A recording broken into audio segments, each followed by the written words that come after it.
Hello guys, in today's video I'm going to show you how you can block adult websites on MacBook itself. So you want to go ahead and to your system settings now. And from here you want to click on the screen time.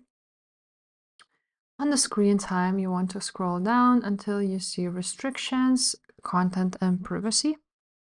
From here, as you can see, it is already toggled on. So you want to go ahead and choose content restrictions. And from here, you're gonna choose access to web content and you want to choose limit adult websites.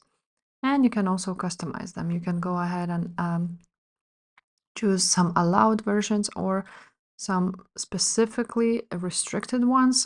You can also just leave it to uncustomizable because it will still limit adult websites.